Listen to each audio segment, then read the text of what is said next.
नमस्कार सभी को। मैं आकाश सफ़ेद शेर की धरती रीवा से आप सभी का आपके अपने मंच साहित्य के पंचरत्न में हार्दिक स्वागत करता हूं।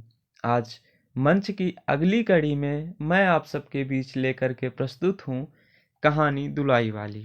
इससे पहले बंग महिला जी की नेट के पाठ्यक्रम में जो कहानी लगी थी चंद्रदेव से मेरी बातें, उस पर चर्चा हो चुकी है।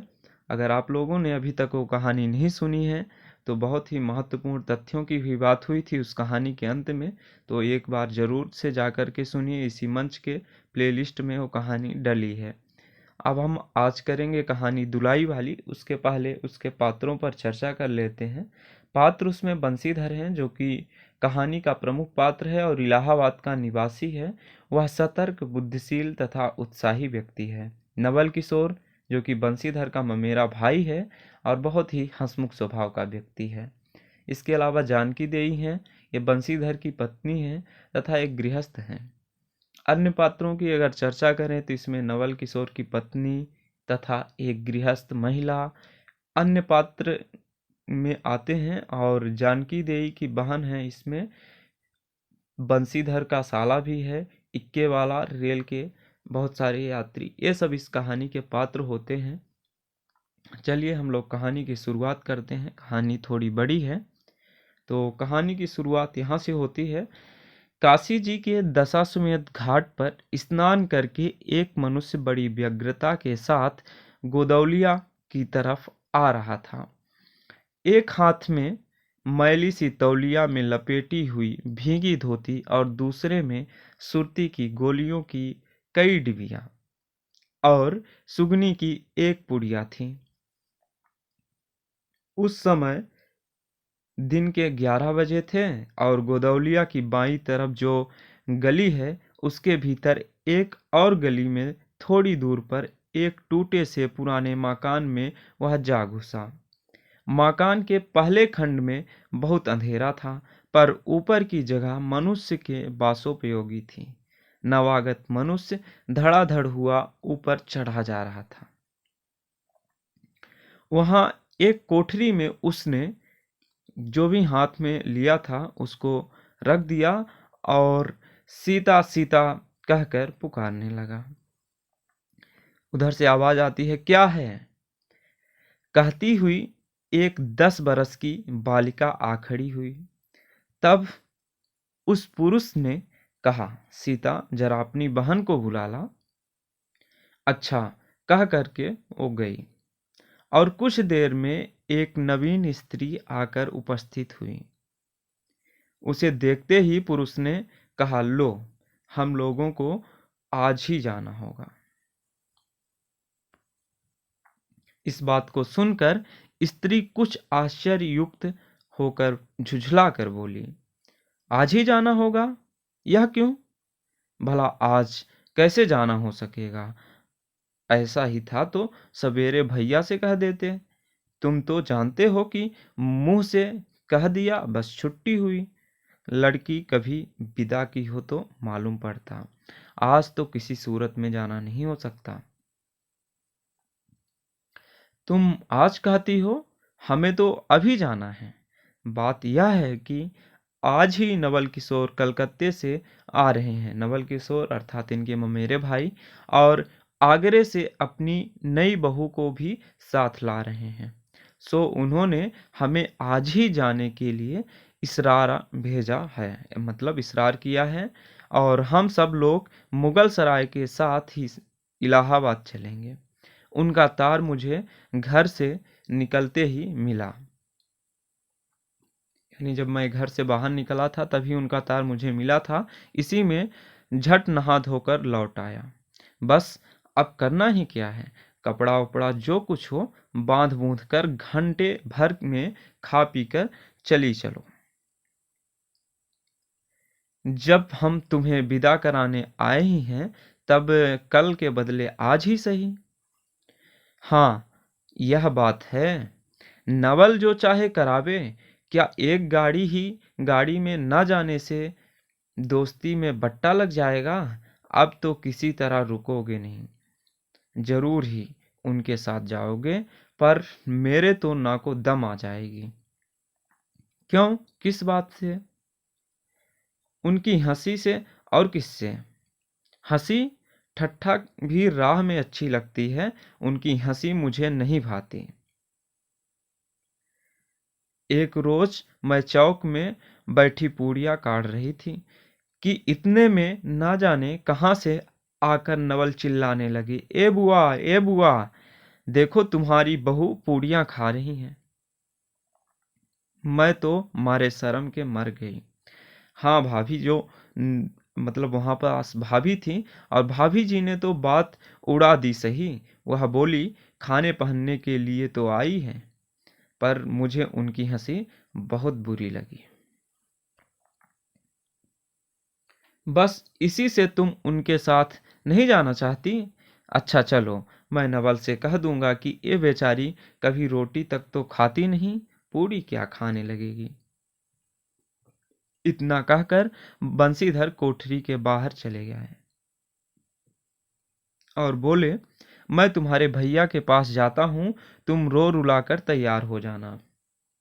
इतना सुनते ही जानकी देई की आंखें जो है तो भर आती हैं, और आषाढ़ सावन की ऐसी झड़ी लग गई मानो। फिर बंसीधर इलाहाबाद के रहने वाले हैं, और बनारस में ससुराल है। ध्यान रखिएगा, इलाहाबाद में बंसीधर रहते हैं और इनकी ससुराल बनारस में है। स्त्री को विदा कराने आए हैं। ससुराल में एक साले साली और सास के सिवा और कोई नहीं है। नवल किशोर इनके दूर के नाते से ममेरे भाई हैं, पर दोनों में मित्रता का ख्याल अधिक है। दोनों में गहरी मित्रता है। दोनों एक जान दो कालिब हैं। उसी दिन बंसीधर का जाना स्थिर हो गया। सीता बहन के संग जाने के लिए रोने लगी। माँ रोती धोती लड़की की विदा की सामग्री इकट्ठी करने लगी, और जानकी देई भी रोती रोती ही तैयार होने लगी। कोई चीज भूलने पर धीमी आवाज से माँ को याद भी दिला देती, और 1 बजने पर स्टेशन जाने का समय आया। अब गाड़ी या इक्का लाने कौन जाए? ससुराल वालों की अवस्था अब आगे की सी नहीं कि 2-4 नौकर चाकर हर समय बने रहें। सीता के बाप के रहने न रहने से काम बिगड़ गया था। कहने का मतलब, जब तक सीता के बाप थे तब तक 2-4 नौकर चाकर घर के बाहर बने रहते थे, लेकिन जब सीता के बाप नहीं रहे तो घर का काम बिगड़ चुका था। पैसे वाले के यहाँ नौकरों चाकरों के सिवा और भी 2-4 खुशामदी घेरे रहते हैं। छूछे को कौन पूछे। एक कहारिन है, सो भी इस समय कहीं गई है। साले राम की तबीयत अच्छी नहीं, वे हर घड़ी बिछौने से बात करते हैं। तिस पर भी आप कहने लगे, मैं धीरे धीरे जाकर कोई सवारी ले आता हूँ, नजदीक ही तो है। बंसीधर बोले, नहीं, तुम क्यों तकलीफ करोगे, मैं ही जाता हूँ।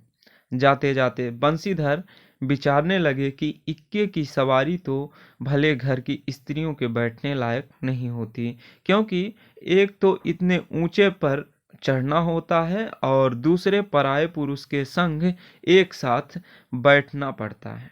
मैं एक पालकी गाड़ी ही कर ले आता हूँ, और उसमें सब तरह का आराम भी रहता है।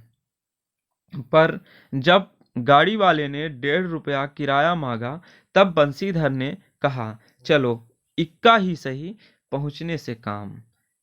यानी जब वो बंसीधर से 1 रुपये 1.5 रुपये किराए की बात होती है, तब वो इक्के पर ही राजी होता है और बोलता है, पहुंचने से ही तो अपना मतलब है, और ज़रूरी थोड़ी है कि हम पालकी से ही चलें।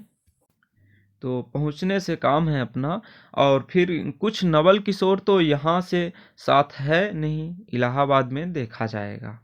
बंसीधर इक्का ले आए, और जो कुछ असबाब था इक्के पर रख कर आप ही बैठ गए। जानकी देई बड़ी विकलता से रोती हुई इक्के पर जा बैठी। पर इस अस्थिर संसार में स्थिरता कहाँ? यहाँ कुछ भी स्थिर नहीं। इक्का जैसे जैसे आगे बढ़ता गया वैसे वैसे जानकी की रुलाई भी कम होती गई। सिकरौल के स्टेशन के पास पहुंचते पहुंचते जानकी अपनी आंखें अच्छी तरह पहुंच चुकी थी। दोनों चुपचाप चले जा रहे थे कि अचानक बंसीधर की नजर अपनी धोती पर पड़ी और अरे, एक बात तो हम भूल ही गए कहकर पछता उठे। इक्के वाले ने कान बचाकर जानकी जी से पूछा, क्या हुआ? क्या कोई जरूरी चीज भूल आए? नहीं, एक देसी धोती पहनकर आना था, सो भूल कर बिलायती ही पहनाए। नवल कट्टर स्वदेशी है ना, वे बंगालियों से भी बढ़कर स्वदेशी जान पड़ते हैं और देखेंगे तो दो चार सुनाए बिना रहेंगे नहीं। और बात भी ठीक है, नाहक बिलायती चीजें मोल लेकर क्यों रुपए की बर्बादी की जाए। देसी लेने से भी दाम लगेगा सही, पर रहेगा तो देश में ही। जानकी जरा भौहें टेढ़ी करके बोली, ओह, धोती तो धोती, पहनने से काम क्या बुरी है। इतने में स्टेशन की कुलियों ने आ घेरा। बंसीधर एक कुली करके चले और इतने में इक्के वाले ने कहा, इधर से टिकट लेते जाइए, पुल के उस पार तो ढ्योढ़ी दर्जे का टिकट मिलता है। बंसीधर फिर कर बोले, अगर मैं ढ्योढ़ी दर्जे का ही टिकट लूं तो? इक्के वाला चुप हो रहा। इक्के वाले की इक्के की जो सवारी है, सवारी देखकर इसने ऐसा कहा। बंसीधर ने यह कहते हुए बंसीधर आगे बढ़ गए और यथा समय रेल पर बैठकर बंसीधर राजघाट पार करके मुगल सराय पहुंचे। वहां पुल लांघकर दूसरे प्लेटफार्म पर जा बैठे। आप नवल से मिलने की खुशी में प्लेटफार्म के इस छोर से उस छोर तक टहलते रहे। देखते देखते गाड़ी का धुआं दिखलाई पड़ा। मुसाफिर अपनी अपनी गठरी संभालने लगे। रेल देवी भी अपनी चाल धीमी भरती हुई गंभीरता से आ खड़ी हुई। बंसीधर एक बार चलती गाड़ी ही में शुरू से आखिर तक देख गए। नवल का पता नहीं लगा। बंसीधर फिर सब गाड़ियों को दोहरा गए, तेहरा गए, भीतर घुस घुस कर एक एक डिब्बे को देखा, किंतु नवल ना मिले।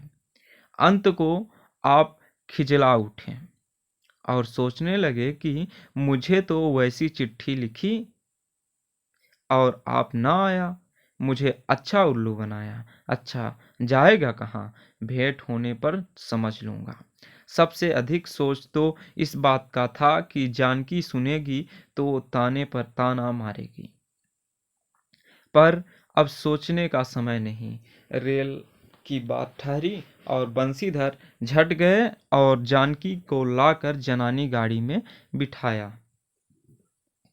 वह पूछने लगी, नवल की बहू कहाँ है? वह नहीं आए? कोई अटकाव हो गया? कहकर आप बगल वाले कमरे में जा बैठे।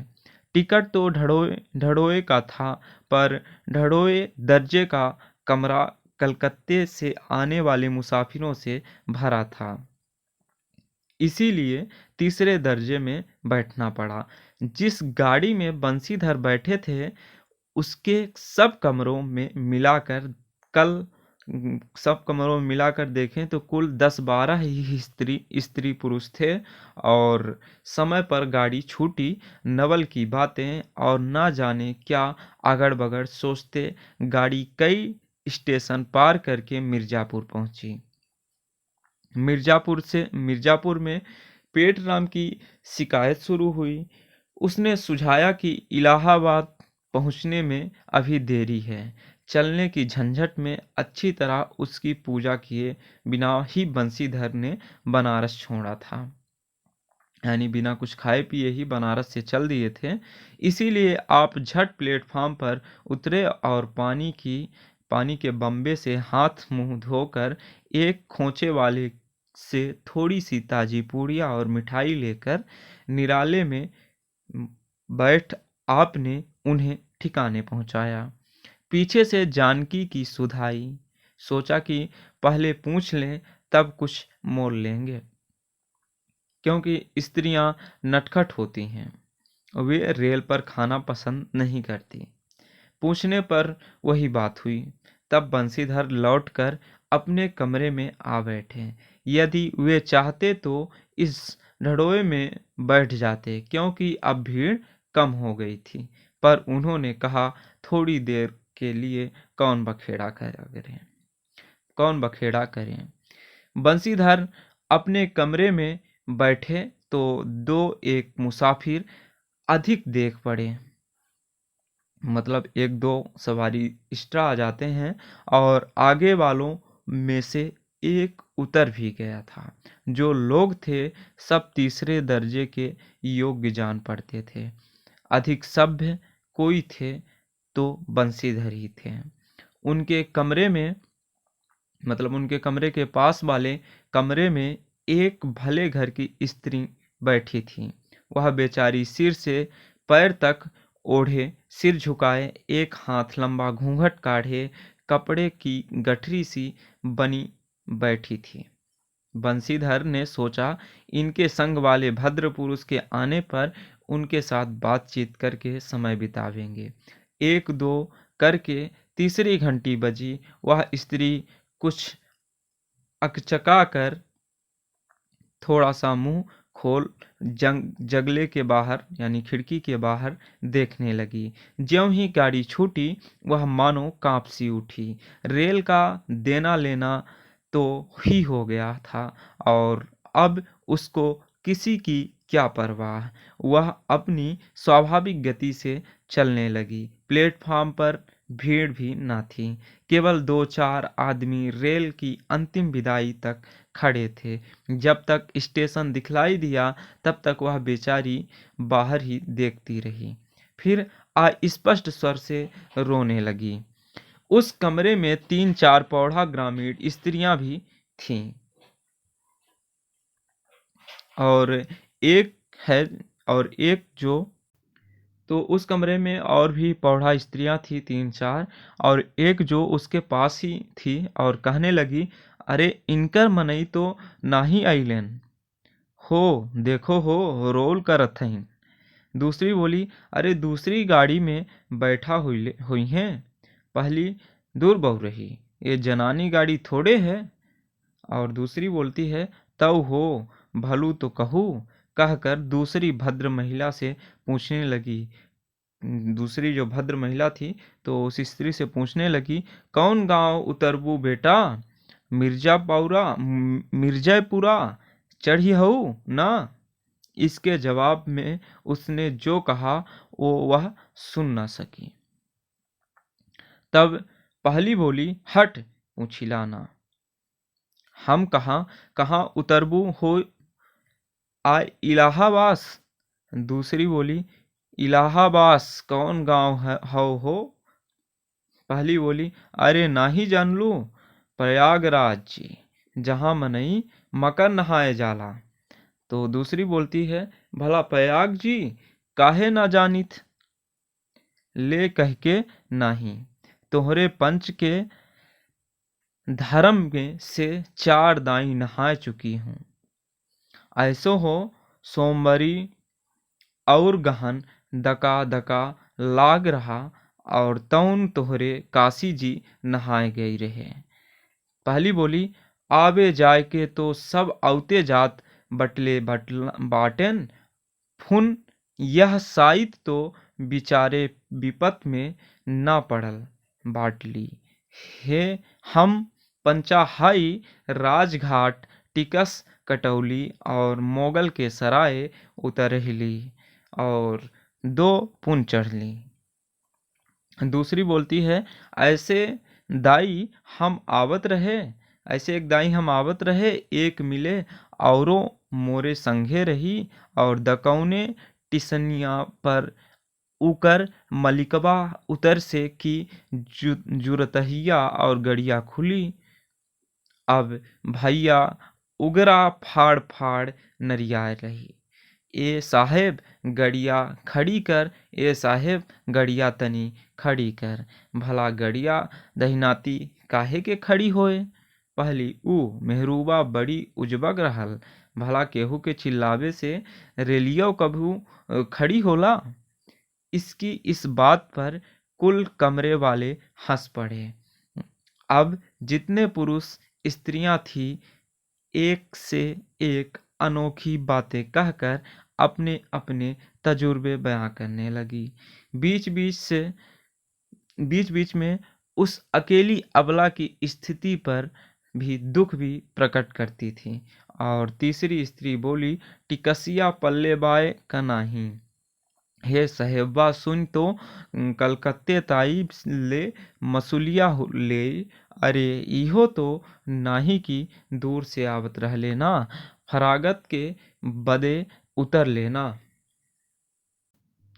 फिर वहीं बैठी चौथी महिला बोलती है, हम तो इनके संगे के आदमी के देखवो नहीं की हो गोइया। तीसरी बोली, हम देखे रहले हो, मजे टोपी दिहले रहन को। इस तरह इनकी बेसिर पैर की बातें सुनते सुनते बंसीधर ऊब उठे। तब वे उन स्त्रियों से कहने लगे, तुम तो नाहक उन्हें और भी डरा रही हो। जरूर इलाहाबाद तार गया होगा और दूसरी गाड़ी से वे भी वहां पहुंच जाएंगे। मैं भी इलाहाबाद ही जा रहा हूं, मेरे संग भी स्त्रियां हैं जो ऐसा ही है, मतलब जो भी इसी तरह ही हैं। और तो दूसरी गाड़ी के आने तक मैं स्टेशन ही पर ठहरूंगा। तो कहने का मतलब अगर ऐसी बात है तो दूसरी गाड़ी आने तक मैं स्टेशन तक ठहर लूँगा। मेरे साथ भी स्त्रियां हैं और तुम लोगों में से यदि कोई प्रयाग उतरे तो थोड़ी देर के लिए स्टेशन पर ठहर जाना, इनको अकेला छोड़ देना उचित नहीं। यदि पता मालूम हो जाएगा तो मैं इन्हें इनके ठहरने के स्थान पर भी पहुंचा दूंगा। बंसीधर इन बातों से उन स्त्रियों की वाग्धारा दूसरी ओर बह चली। जब बंसीधर की इस तरह बातें हुई तो स्त्री दूसरी तरह की बातें करने लगी। वहां पर बैठी स्त्रियां, हाँ यह बात तो आप भली कही, नाही भैया हम पंचे काहे के केहू से कुछ कही।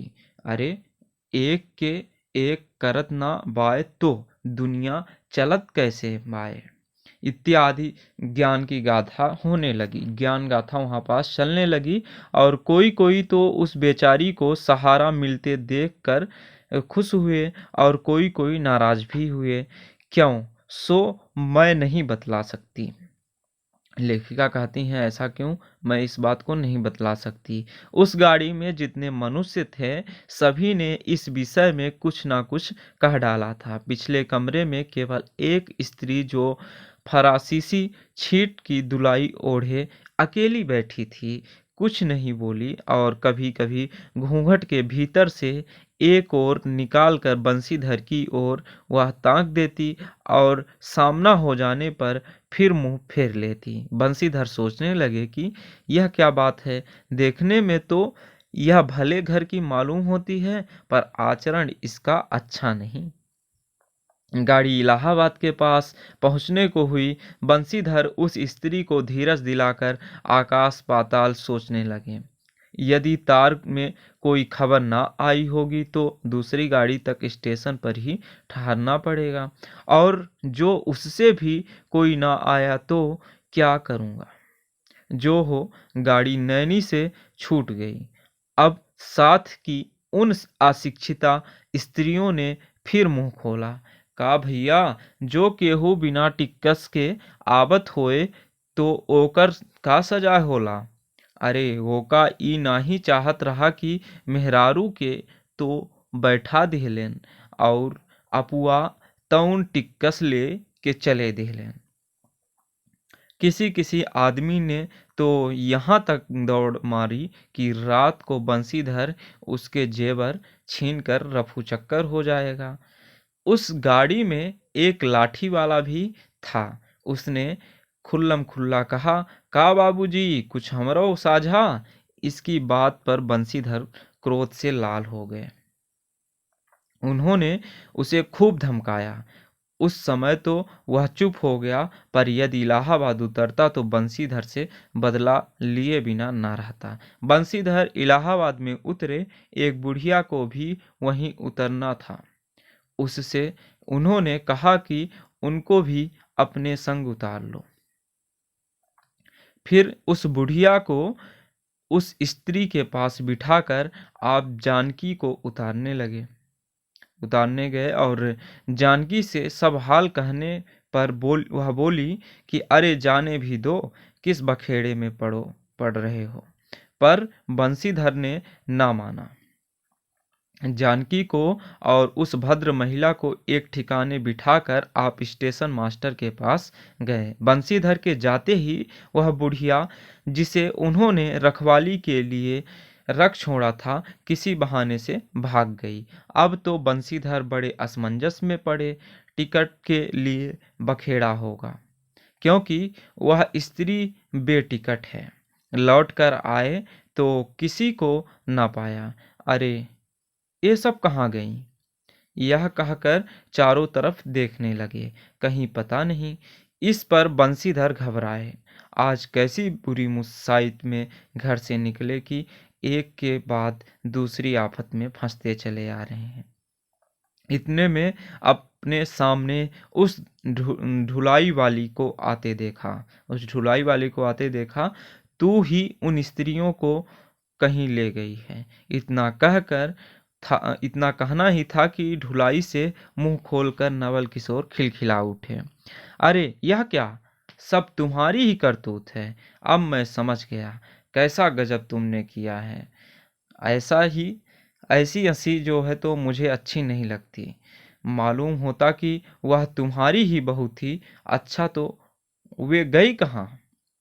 वे लोग पालकी गाड़ी में बैठी हैं, तुम भी चलो। नहीं, मैं सब हाल सुन लूंगा तब चलूंगा। हाँ तो कहें, तुम मिर्जापुर में कहाँ से आ निकले? मिर्जापुर नहीं, मैं तो कलकत्ते से, बल्कि मुगल सराय से तुम्हारे साथ चल रहा हूँ। तुम जब मुगल सराय में मेरे लिए चक्कर लगाते थे, तब मैं ढढोए दर्जे में ऊपर वाले बेंच में पर लेटा हुआ तुम्हारा तमाशा देख रहा था। फिर मिर्जापुर में जब तुम पेट के धंधे में लगे थे, मैं तुम्हारे पास से निकल गया, पर तुमने ना देखा। मैं तुम्हारी गाड़ी में जा बैठा, सोचा कि तुम्हारे आने पर प्रकट होऊंगा। फिर थोड़ा और देख लें करते करते यहाँ तक नौबत आ पहुंची। अच्छा, अब जो हुआ उसे माफ करो। यह सुनकर बंशीधर प्रसन्न हो गए और दोनों मित्रों में बड़े प्रेम से बातचीत होने लगी। और बंशीधर बोले, मेरे ऊपर जो कुछ बीती सो बीती, पर वह बेचारी जो तुम्हारे से गुणवान के संग, मतलब जो तुम्हारे जैसे गुणवान के संग पहली ही बार रेल से आ रही थी, बहुत तंग हुई। उसे तो तुमने नाहक रुलाया, बहुत ही डर गई थी। नहीं जी, डर किस बात का था, हम तुम दोनों गाड़ी में ना थे? हाँ, पर यदि मैं स्टेशन मास्टर से इत्तिला कर देता तो बखेड़ा खड़ा हो जाता ना। अरे तो क्या मैं मर थोड़े ना गया था? 4 हाथ की दुलाई की बिसात ही कितनी। इसी तरह बातचीत करते करते दोनों गाड़ी के पास आए। देखा तो दोनों मित्र बंधुओं में खूब हंसी हो रही है। जानकी जी कहती हैं इस तरह कि देखो तो दोनों मित्र बंधुओं में खूब हंसी हो रही है। अरे तुम क्या जानो, इन लोगों की हंसी ऐसी ही तो होती है। हंसी में किसी के प्राण भी निकल जाएं तो भी इन्हें दया ना आवे। खैर, इन दोनों मित्र जो हैं तो मित्र अपनी अपनी घरवाली को लेकर राजी खुशी घर पहुँचे और मुझे भी उनकी राम कहानी लिखने से छुट्टी मिली और मुझे आप लोगों को सुनाने से, पर सुनाने से अभी छुट्टी नहीं मिली है। अब हम लोग इस कहानी के संदर्भ में जो महत्वपूर्ण बातें हैं उसकी चर्चा कर लेते हैं, क्योंकि परीक्षा की दृष्टिकोण से बहुत ही ज़रूरी हो जाता है। तो हम लोग अभी तक ये कहानी दुलाई वाली पढ़ रहे थे, और दुलाई वाली कहानी जो है तो हिंदी की प्रथम मौलिक कहानी होने का श्रेय भी पाती है। ये चीज़ हम लोगों को ध्यान रखना चाहिए। और यह कहानी सन 1907 में सरस्वती की पत्रिका भाग 8 संख्या 5 में प्रकाशित हुई थी। यथार्थ चित्रण, पात्रानुकूल भाषा और स्थानीय रंगों की दृष्टि से यह कहानी आज भी प्रामाणिक है। जैसा कि हम लोग देख आए हैं, यहाँ की क्षेत्रीय भाषा इसमें जो लेखिका ने रखा है तो बहुत ही रोचकपूर्ण है। और डॉक्टर श्री कृष्णलाल और राय कृष्ण दास ने पाश्चात्य कला की दृष्टि से दुलाई वाली को ही हिंदी की सर्वप्रथम मौलिक कहानी माना है। ये भी ध्यान रखना होगा। श्री कृष्णलाल और राय कृष्ण दास ने पाश्चात्य कला की दृष्टि से दुलाई वाली को ही तथा दुलाई वाली कहानी को ही सर्वप्रथम मौलिक कहानी माना है। और इस कहानी में लेखिका ने साधारण घटनाओं को स्थान, चलन और यथार्थवादी चित्रण से प्रभावशाली बनाया है। दुलाई वाली में जो लेखिका हैं तो लेखिका का पूरा तजुर्बा यहाँ पास हमको ध्वनित होता मिलता है। स्वाभाविकता और यथार्थ चिंतन के अतिरिक्त इस कहानी में कहीं भी रोमांचक विस्मय वर्णित नहीं है। इतना जरूर है कि तत्कालीन कहानियों का सबसे उपादेय टेक्निक यानी कुतूहल रहा है, जो दुलाई वाली में भी पाया जाता है। लेकिन कहानी लेखिका ने कुतूहल का अतिरंजन जरा भी नहीं किया है। स्टेशन पर पति के छूट जाने के बाद रेलगाड़ी में अकेली बैठी स्त्री भी स्त्री के प्रति वे ही सारी स्थितियां आज भी घटित होंगी जो दुलाई वाली में घटित हुई हैं। दुलाई वाली कहानी के 3 खंड यथार्थ और उपादेय का समन्वय करते हुए जो कहानीपन है, कहानीपन को बड़ी तीव्रता के साथ आगे बढ़ाने वाले हैं। और चौथे खंड के अंत में कहानी की चरम सीमा का सृजन करके कहानी का समापन हुआ है। 20वीं शताब्दी के पहले दशक यानी 20वीं शताब्दी का जो पहला दशक था, इस प्रकार के कहानी शिल्प का दर्शन दूसरी कहानियों में नहीं होता है। तो ये कहानी थी दुलाई वाली, जो कि राजन बाला घोष बंग महिला की कहानी है। और अपने नेट के पाठ्यक्रम में इनकी 2 कहानियाँ लगी हुई हैं। एक कहानी हम लोग पिछले बुधवार को और एक कहानी दुलाई वाली अभी देख रहे हैं। तो आप सभी को कहानी कैसी लगी हमारे द्वारा सुनाने पर एक बार आप सभी अपनी राय कमेंट बॉक्स में ज़रूर दीजिएगा। और हमारे इसी मंच पर आचार्य रामचंद्र शुक्ल का हिंदी साहित्य का इतिहास जो है तो उसका विश्लेषणात्मक अध्ययन लेकर के मंच के जो भी प्रतिभागी हैं उनके द्वारा लाया जा रहा है। तो उसका समय शाम को 4 बजे से 5 बजे तक रखा गया है। और जैसे ही 1 घंटे शुक्ल का वाचन होता है उसके तुरंत बाद हम लोग महत्वपूर्ण प्रश्नों की चर्चा करते हैं। तो उन प्रश्नोत्तरी में हम लोगों के संपूर्ण हिंदी साहित्य के इतिहास पर प्रश्नोत्तरी हम लोगों के द्वारा रखी जाती है। तो आप लोग ज़रूर से जुड़ा करिए। और इसके अलावा शुक्ल के इतिहास पर हर एक सप्ताह रविवार को हम लोग प्रश्नोत्तरी भी करते हैं। तो हम लोगों का ये प्रयास आप सभी को कैसा लग रहा है, इसकी प्रतिक्रिया आप लोग और लोगों से जोड़कर हम लोगों को दीजिएगा। आप सभी ने हमको बहुत धैर्य से और बहुत ध्यान से सुना, उसके लिए आप सभी का धन्यवाद।